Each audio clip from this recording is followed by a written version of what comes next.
ancient concoction. Nobody knows what the ingredients are. It's been there since the medieval times. So if I don't see it tomorrow. Apparently bogs make up, or peat areas make up 23.5% of the landmass of Estonia.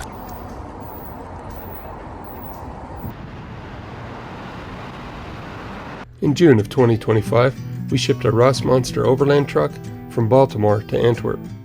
From there, we set off on an 11,000 kilometer journey, visiting our roots in the Netherlands before heading north through mountains and along Norway's stunning coastal roads to Europe's northernmost drivable point.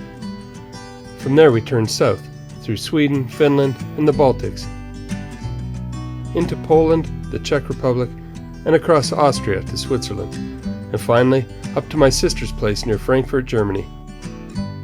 That's where we'll park the truck until we return for phase 2 of our European adventure. Today's adventure begins in the beautiful country of Estonia. It may be small, about the size of Nova Scotia, but it's full of charm and history. With just 1.3 million people, it's one of the least crowded countries in Europe, leaving plenty of space to explore forests, lakes, and more than 2,000 islands scattered along the Baltic Sea. For us, it's a perfect mix of old-world character and modern innovation, and we can't wait to dive in and see what this country has to offer.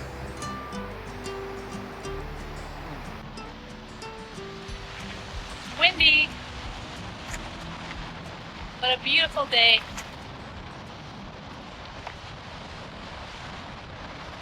We're gonna go out to the point out here.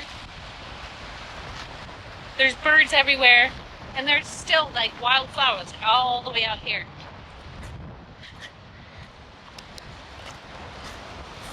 I think at low tide you can get out to the end there, but right now it's pretty much blocked off. The waves are hitting it pretty good.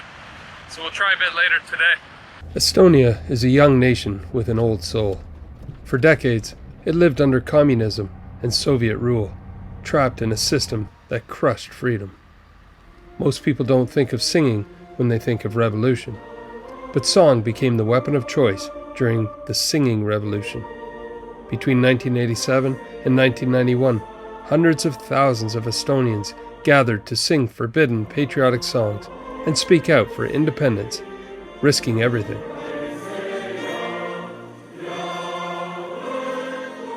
Estonia's fight was peaceful.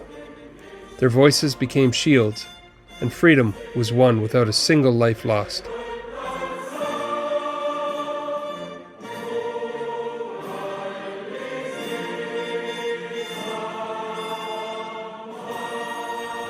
Even today, echoes of the past remain. Concrete watchtowers and abandoned military towns like Sirpia sit silent, slowly being reclaimed by nature. Driving past these ruins, it's clear Estonia has broken free of communism, and they will never look back, protecting their hard-won freedom for generations to come.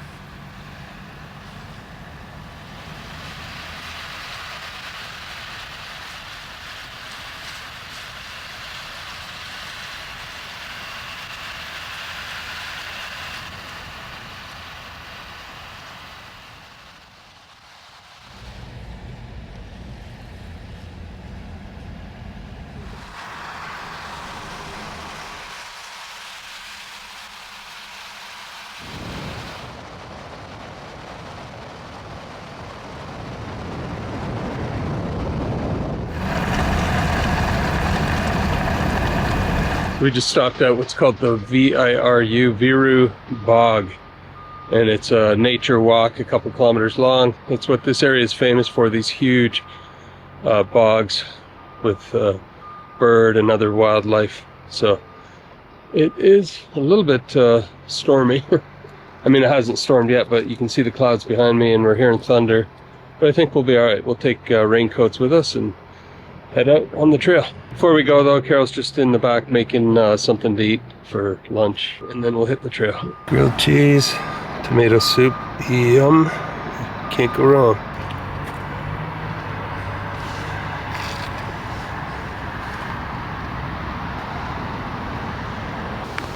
Well, it's raining.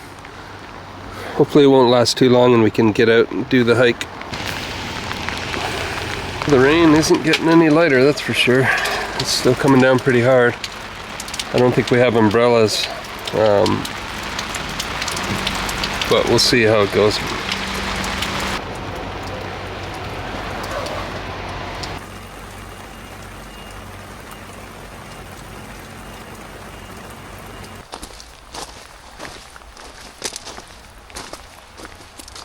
Apparently bogs make up, or peat areas make up 23.5% of the landmass of Estonia. Almost a quarter of Estonia is bog, which is interesting. We'll learn more about it as we go, what they do, or is it just preserved as a wild natural area? I'm not sure. Well, back in the 60s, 50s and 60s, it sounds like they were mining, and they ended up draining a lot of water out of the bog, so they're now repairing it all over the last, well, since 2018. Well, at least it's not raining. Yeah. It's just kind of drizzling a little bit. Yeah. I can hear the thunder, but I'm telling myself it's rolling away. Yeah. It's getting farther away. This reminds me so much of Vancouver Island near Tofino. The boardwalks and just the bogs. Yeah. Mud. It's Something goes wrong, Estonians say it has gone to the bog. That's a common saying. Old tales and some real stories have given birth to scary stories about bogs. People were afraid of losing their way in a foggy bog and being misled by the will-o'-the-wisp. Under the layer of peat, there's an acid environment and a lack of oxygen. And decomposition process is strongly retarded by the lack of microorganisms. Therefore, well-preserved ancient plants, objects, and creatures can be found in the depths of the bogs. All this has fed the legends of fortunes being hidden in the bogs. Oh, so that's kind of like in Lord of the Rings, or what Yeah, one was it? When they're coming up to the mountain, to throw the ring in, right. And all the spirits and that. So that's a bog. That's exactly. So that's where that comes from. Okay. Yeah.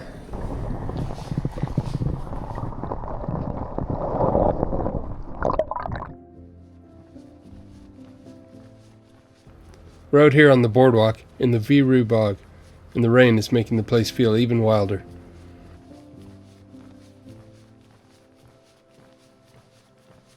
The drops hit the dark bog pools, the moss is slick and vibrant, and the air is fresh and earthy.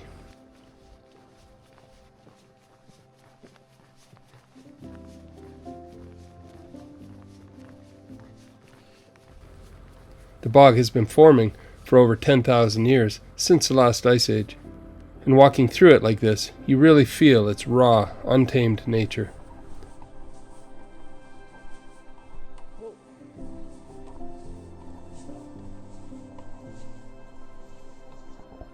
Stunted pines and scattered shrubs cling to the wet peat, and every step of the boardwalk reminds you how fragile this ecosystem is.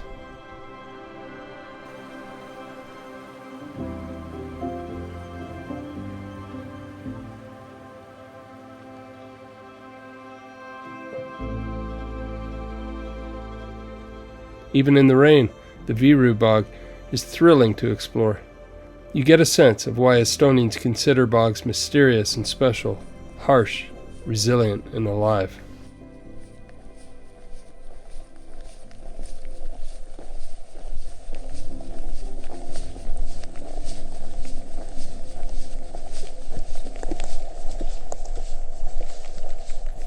The rain picked up again.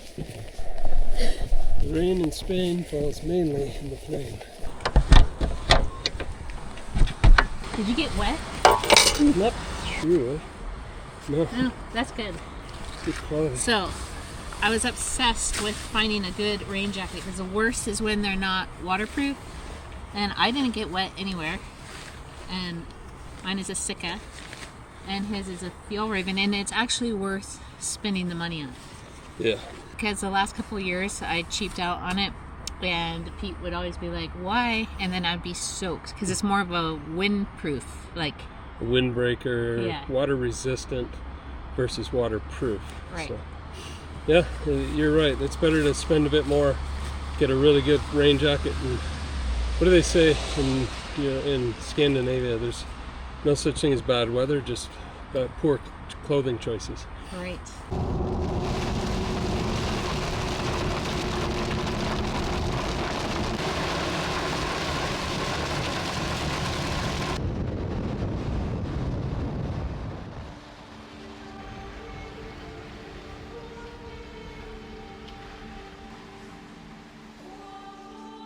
As we drive into town, the rain begins to subside, and the steeples and rooftops of Old Tallinn slowly come into view. This medieval city, dating back to the 13th century, was once a bustling hub of the Hanseatic League, a powerful trading alliance of northern European cities thriving on timber, furs, grain, and cloth across the Baltic and North Seas. Its cobblestone streets, colorful merchant houses, and towering spires tell a story of centuries past.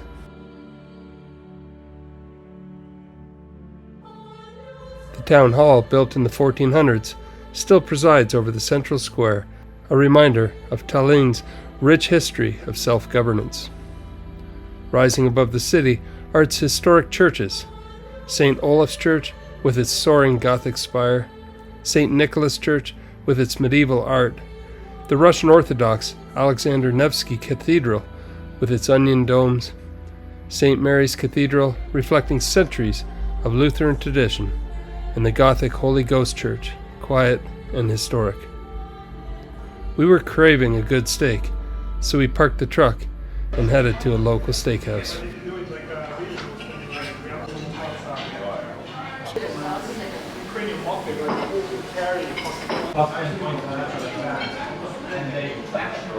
So Carol has told me 2 days in a row that she had a dream at night, and I'm like, oh, what did you dream about? And both nights it was about steak. It's been a while since we've had a good steak. So chimichurri, a nice piece of steak, that's all she wanted, and I was on board with that. So yeah, let's enjoy it.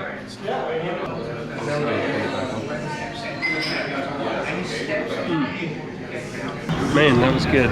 Is that, did that hit the spot? Yeah.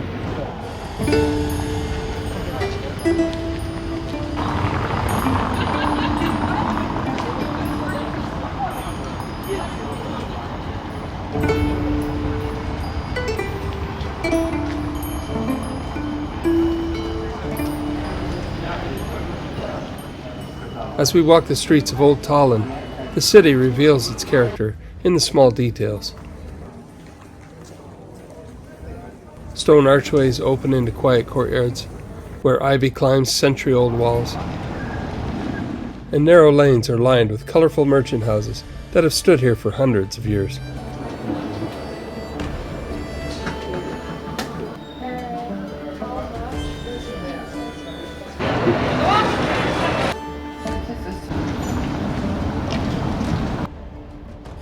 Walking through these streets, you can feel the layers of history, from Danish and German influences to later periods under Swedish and Russian rule. Tallinn's medieval walls and towers, once built to defend the city from invaders, are remarkably well preserved, and some are said to be haunted by old legends of merchants and watchmen. So far, our impression of especially the old part of the city is just incredible. Cobblestone streets, ancient buildings. It's spectacular. It's like old city Quebec, but it goes on and on and on forever.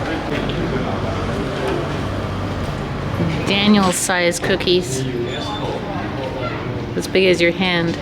Hidden within the old town is Europe's oldest continuously operating pharmacy, serving the city since 1422.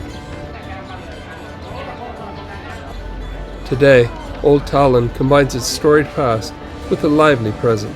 Cafes, artisan shops, markets, and street performers bring the medieval streets to life, making it a place where history isn't just seen, it's felt.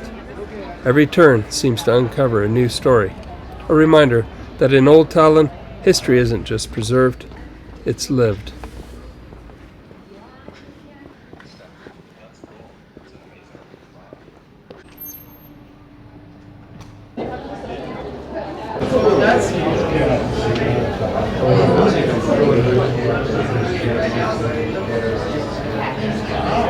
So this is a little pub, I guess, in the bottom of the basement of a big, huge medieval church here. I don't know what they serve here, but it looks good. Let's go exploring.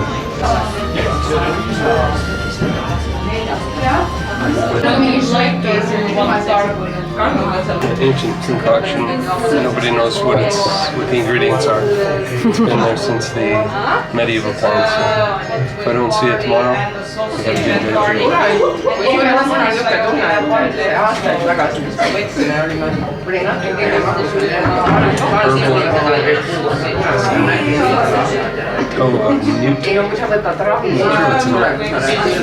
It tastes good. Tastes good, and it's a neat atmosphere. Stepping back in time. Daniel would love this place. Daniel.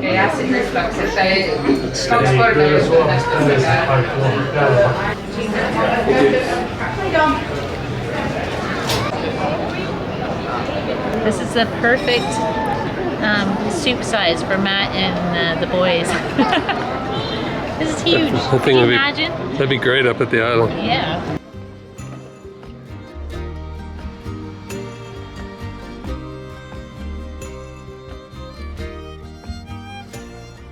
After a wonderful visit exploring this beautiful city, we walk back to our truck and make our way south. About 2 hours later, we find a peaceful spot to camp for the night, tucked away in the pine forests of Estonia. It's a perfect place to rest and reflect on our day before continuing our journey.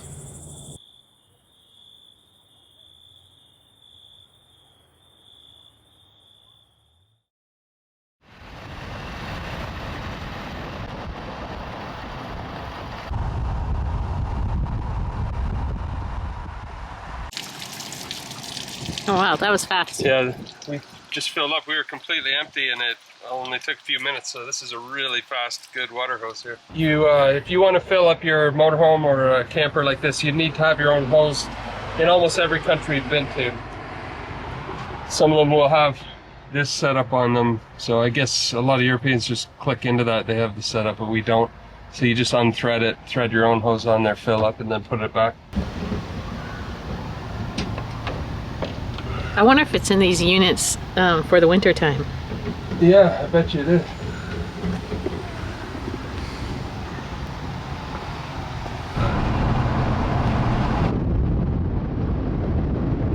So we just crossed into Latvia. I had an amazing time in Estonia. The people were incredible. We kind of count thumbs up, thumb ups, or whatever you want to call it, as people drive by, and we lost count there in Estonia. So many people smiling and waving and giving us thumbs up, seeing the truck on the road. So thank you, Estonia. On to Latvia.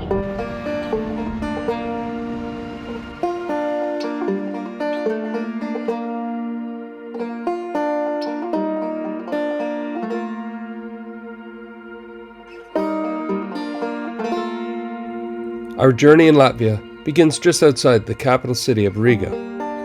Latvia is one of the 3 Baltic nations, bordered by Estonia to the north, Lithuania to the south, Russia and Belarus to the east, and the Baltic Sea to the west. With a population of just under 2 million, it's a country known for its forests, wetlands, and long stretches of unspoiled coastline. Riga, the capital and largest city, has long been a crossroads of cultures and trade. Today, it is recognized for its UNESCO-listed Old Town and one of the world's finest collections of Art Nouveau architecture, shaped by centuries of German, Swedish, Russian, and Soviet influence.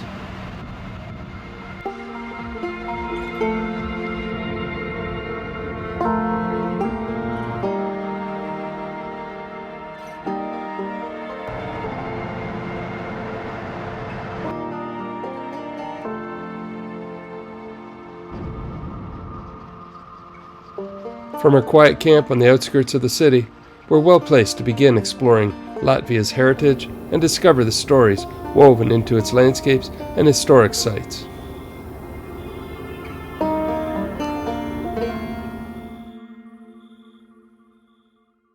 Good morning, guys. This is where we spent the night last night in just outside of Riga, Latvia.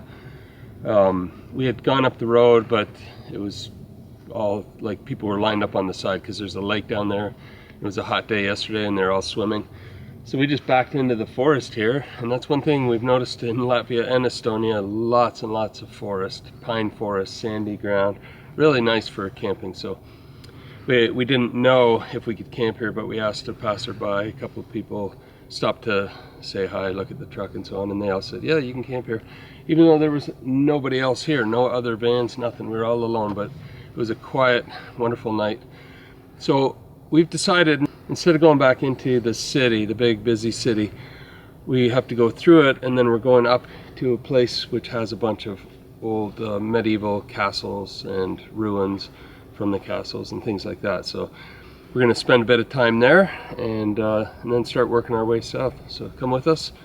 We are in the Baltics and enjoying their incredible hospitality and friendliness and culture and beautiful country.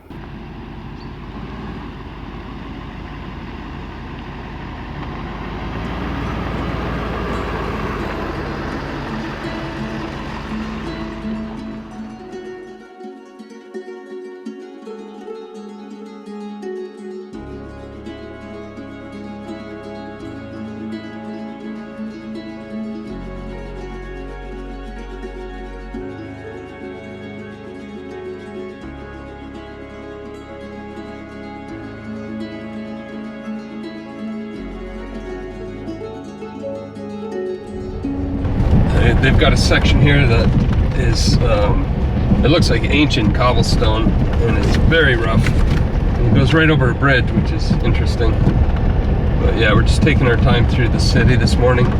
It's not as busy as yesterday, which is nice. It's kind of neat to take the truck over this cobblestone. Yeah, yesterday was the first time this truck has been on ancient cobblestone roads.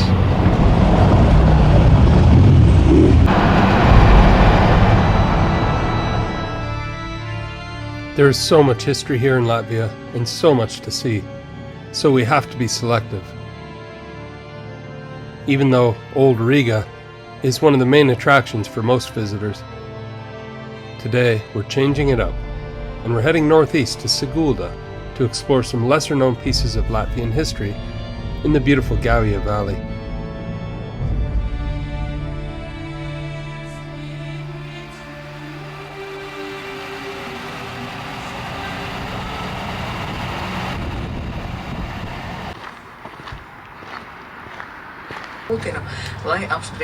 And powdered sugar coat around. Oh wow. Cranberry? You can also try, yeah, surprise. Sour inside and sweet around.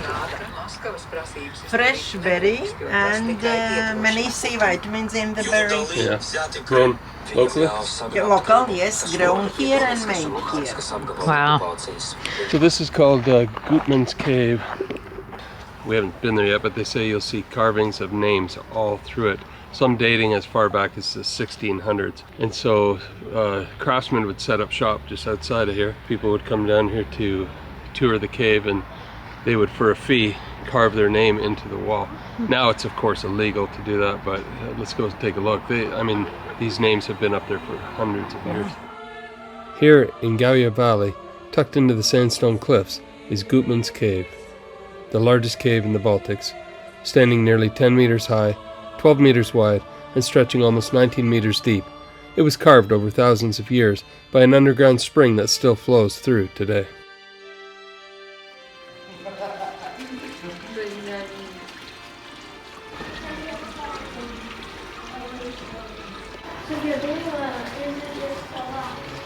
The cave walls are covered with names, coats of arms, and inscriptions, some dating back to the 1600s. 1890, 1822. I wonder what you had to pay to take up that much space. They know these names, they still have them in historical documents. A lot of them were the estate owners from around this area. Local legends add to the cave's mystique. One tells of a healer whose spring water cured the sick, giving the cave its name, Gutmanis, or Good Man. Another story connects the place to a tragic love tale of the Rose of Turaida, one of Latvia's most famous folk legends. In 1601, after a battle at Turaida Castle, a soldier found an orphaned baby girl. Her name was Maya. She grew into a woman of extraordinary beauty and became known as the Rose of Turaida. she fell in love with a young gardener, Victor Heel, and each evening they met at Gutman's cave. But on August 6, 1620, a rejected suitor lured Maya into a deadly trap. Refusing to betray Victor, she handed him a scarf claiming it was magical, invincible. When he struck her with his sword, she died instantly, choosing death over dishonor. Her story became a legend, a symbol of pure, eternal love. To this day, flowers are laid at her grave in memory of Turaida's rose.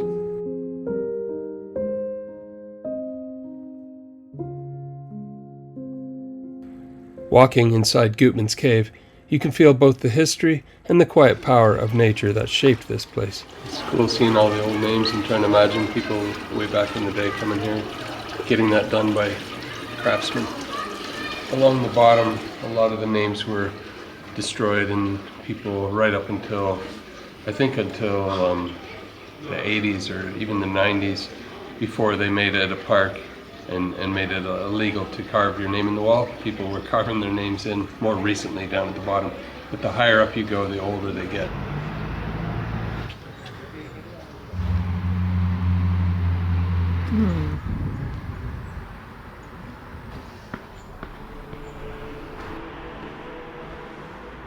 Within the grounds of Turaida Castle stands Turaida Church. Built in 1750, it's one of the oldest surviving wooden churches in Vidzimi. During Soviet rule, like many churches in Latvia, it was silenced and left to decay. But after independence in 1991, it was carefully restored. It stands as a testament of faith that endured Soviet repression, preserving Latvian identity and Christian values. The expedition explores the church's quiet resistance under an atheistic regime when religion was seen as a threat.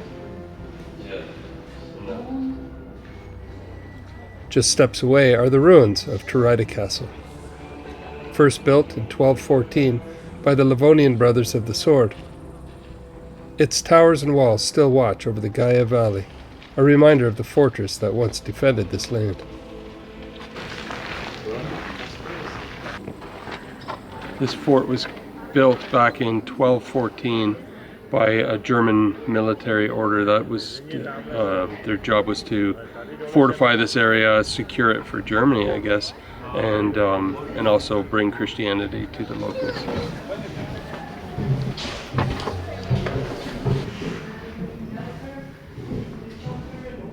On site, there's a museum showcasing Turaida Castle's history. Inside, you'll find archaeological finds, pottery, tools, coins, and medieval weapons like swords and armor. Like, look at that sword. These artifacts give a glimpse into daily life and defense in the castle centuries ago, connecting us directly to the people who once lived and fought here. And all these spearheads and arrowheads. That is an actual sword that was found in the castle here. Can you imagine?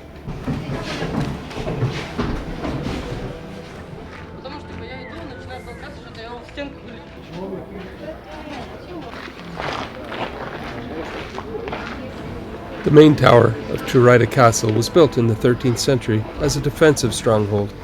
It rises 38 meters or 125 feet above the valley.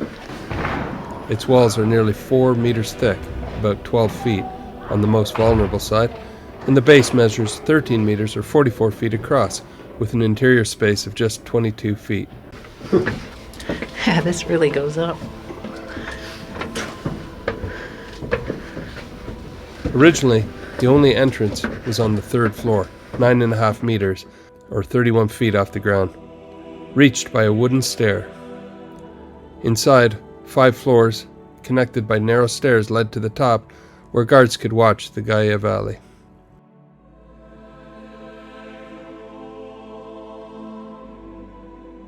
In the 15th century, new bastions were added as firearms began to change the art of war. It's quite tall, gives you a nice view of the surrounding area, that's for sure. Quite the structure. I think it's 6 floors of rooms coming up.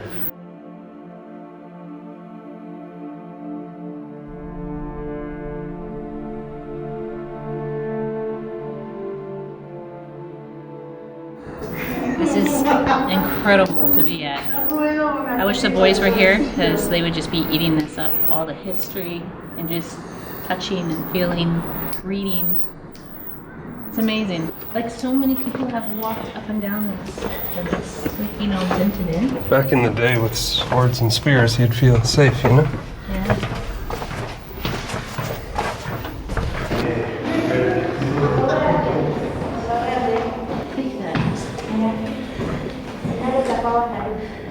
Lay in there. Could be a bed. Okay.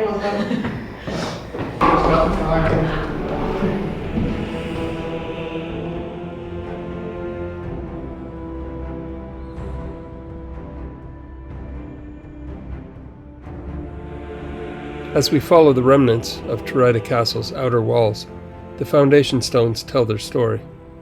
Once these walls formed a formidable defense, guiding invaders into narrow passages where defenders held the advantage.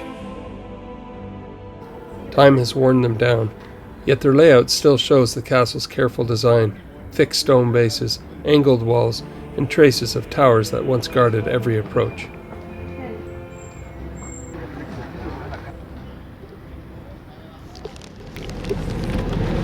So some folks from Germany are parked right beside us, and they were waiting for us when we got here. We ended up talking for about a half an hour. Really interesting people. They gave us some tips. They're working their way north into Estonia, so we told them some of our favorites from Estonia, and they told us about stuff from Latvia and Lithuania. So yeah, it's always fun to meet people. So Michael and Sabrina from Germany, thanks for hanging out with us for a while, and it's good to meet you.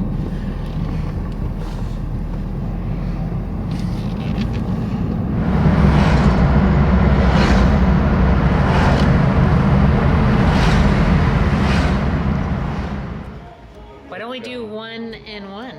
Yeah. What's your best chocolate?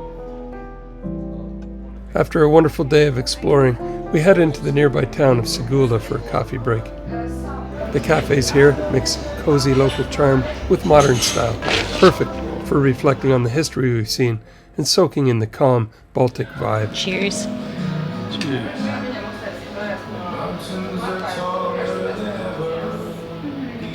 Oh my, that's delicious. So good. We've been walking around quite a bit, so we're just taking, sitting down for a bit, have a coffee, and try some of the local treats. And then I think we need to go grocery shopping, but for now, coffee.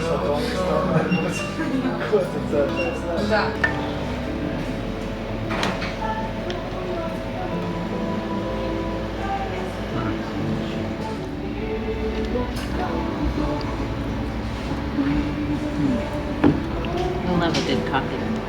What is it?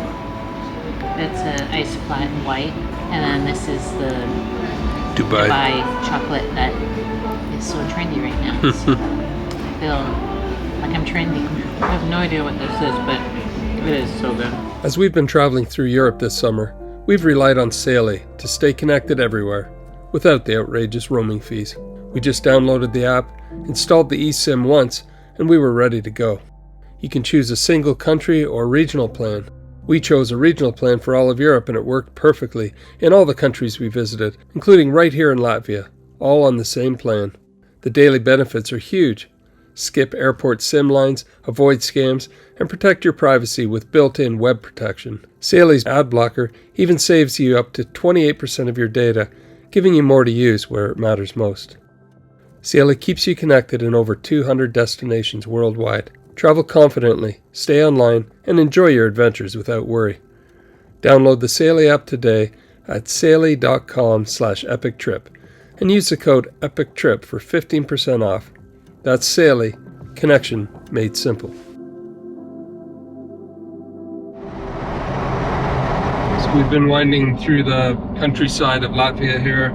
A lot of it is looks like really good flat farmland with massive fields of wheat, hundreds and hundreds of acres of wheat. So very productive looking farmland, nice little villages and towns. We're making our way out to a little camp or a parking lot where you can camp overnight on our way south. So we really enjoyed our time in Latvia so far, exploring the some of the history in the castle today. We went through Riga a couple of times, but didn't actually make it to the old part of the city, but sometimes you just can't. So, yeah, we're gonna carry on and keep exploring.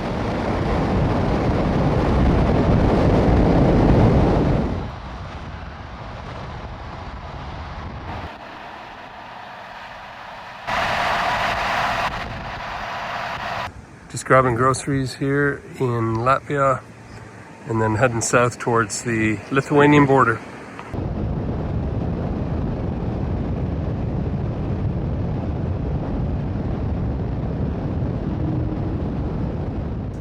After stocking up on supplies, we continue about an hour south towards the Lithuanian border.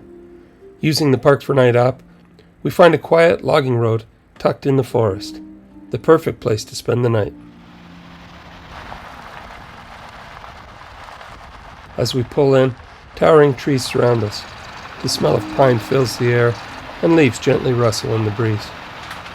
It's peaceful and secluded, a perfect pause to rest and soak in the stillness of Latvia before the next leg of our journey. It's just at the end of the road. If we wake up early enough, hopefully we see some deer or something. The trees are so tall here. It is quite impressive.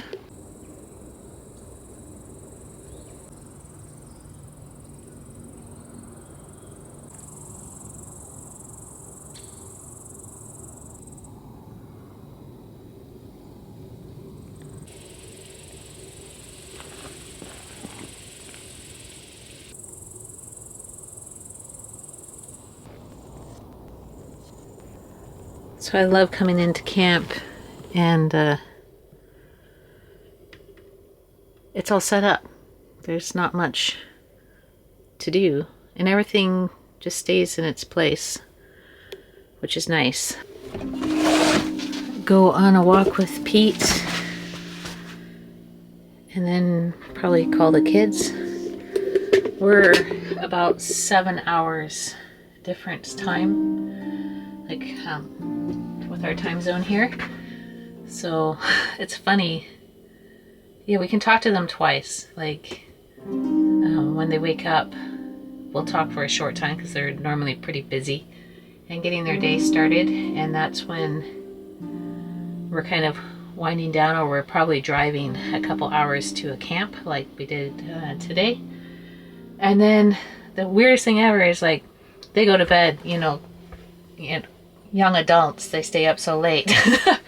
But I'll be going to bed like at 9:30, 10, and yeah, we'll be talking to them, and then I'll go to sleep, and then I can, sometimes they'll call me because we get up around like 5:30, 6 o'clock in the morning, and they'll be just going to bed. So I have my full sleep, which is crazy. Yeah, because they go to bed quite late. 1, yeah, normally 12, 1 o'clock at night. But yeah, we got some patches today and some stickers for the door. I always like doing that and had a lot of fun. It was really neat. Never seen or walked through a place, especially a medieval castle or the church, and then just seeing that rock cave and the story along with that, and just all the different names or the dates sketched. So old. Oh, I'm tired. But yeah, we're gonna go take a walk. And there's Lando. Caroline watched him for a little bit, spoiled him like crazy. And Pete Jr. and Dan have been taking such good care of him. You wanna go on a little walk, Pete? Let's do it. I'm just marking our spot. Sending it to Pete. Oh, does he want to know where we're at? Yeah. Yeah, let's go stretch our legs. That was a long drive. This is nice. Yeah. I mean... It's just an old logging road. Yeah. Section of forest. When you look on the satellite, the forest goes that way. They've logged this section off, but... Oh, look, the deer. I wanted to see a deer. You can probably get it with your phone. That's what I was just talking to everyone about. I thought we'd see it in the morning. Can you get it? Yeah. Nothing? Very. Oh, now it just went off. Yeah. Oh, that was cool. At least we saw a deer.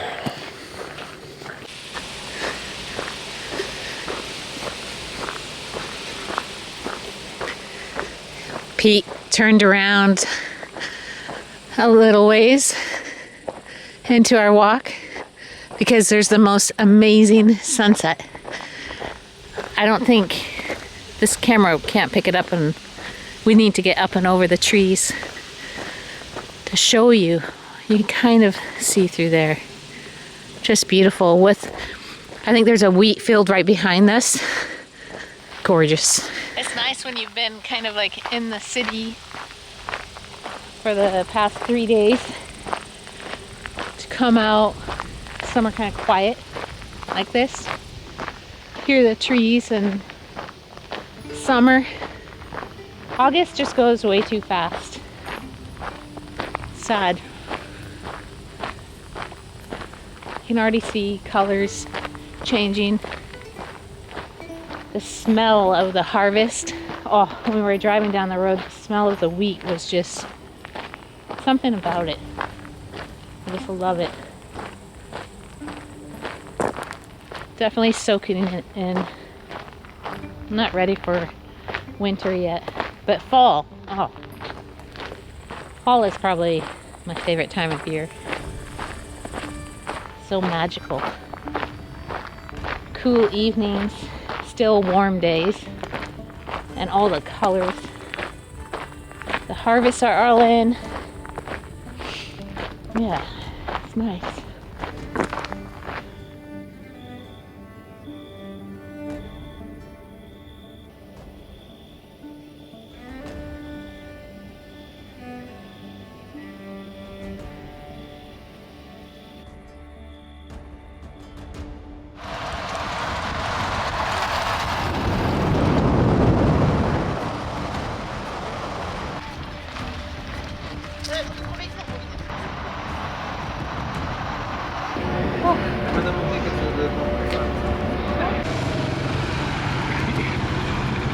Basically, you take fresh milk out of the fridge and keep it for 3 days, and then go with curdled up, or then shake it and drink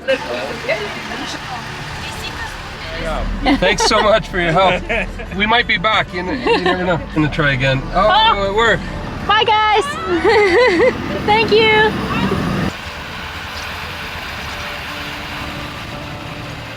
This is kind of crazy. I don't know what we're getting into here.